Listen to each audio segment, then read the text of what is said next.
చెప్పండి. నేను వంట మాస్టర్నండి. మీ హోటల్లో ఏమైనా వంట మాస్టర్ ఖాళీగా ఉందా? వంట మాస్టర్ అయితే ఖాళీగా లేదు. ఏదైనా అవకాశం ఉంటే చూడండి సార్. లేదయ్యా. బాబు, క్లీనింగ్ జాబ్ ఉంది, చేస్తావా? చేస్తాను. సరే, వెళ్ళి పని చూడు. అది ఓ కొత్త కుర్రాడు వస్తున్నాడు, పనిలో పెట్టుకో. వెళ్ళండి.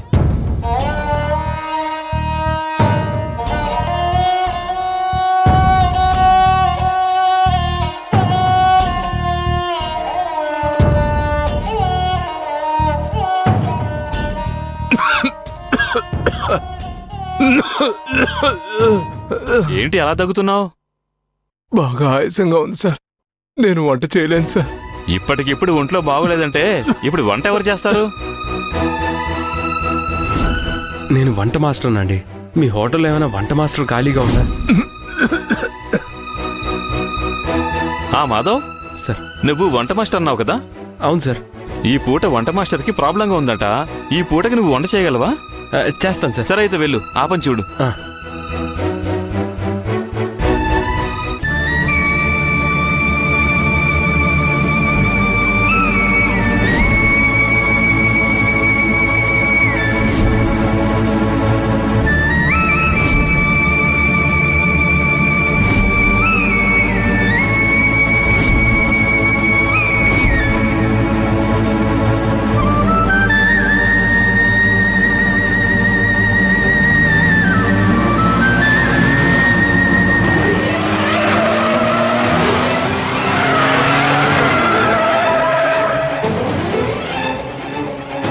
ఏమండి, ఏంటిది?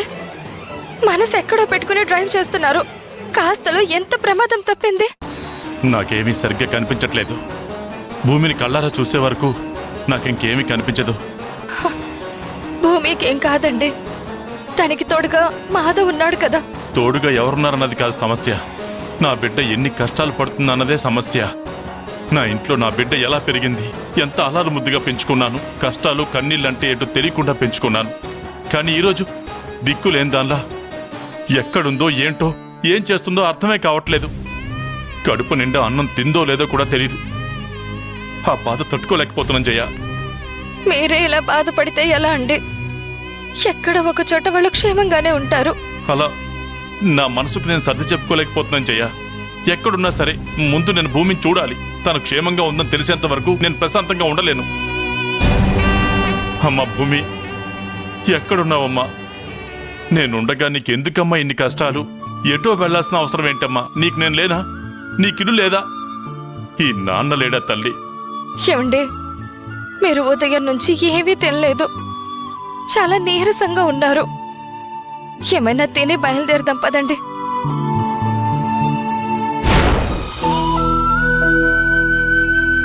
ఏమండి, ఇక్కడ భోంచేసి వెళ్దాం పదండి.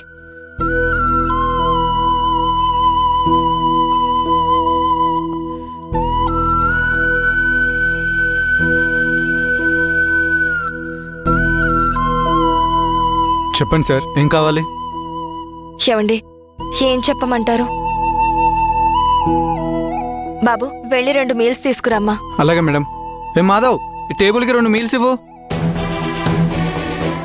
మాధవ్ అంటే మాధవ్ ఇక్కడ ఉన్నాడా? అవును సార్, మాధవ్ అని ఒక కొత్త కుర్రాడు పనిలో చేరాడు. మాధవ్ కొత్తగా పనిలో చేరాడా? అంటే భూమి కూడా ఇక్కడే ఎక్కడ ఉండే. కూర్చోండి. మాధవ్ ఎక్కడా? మాధవ్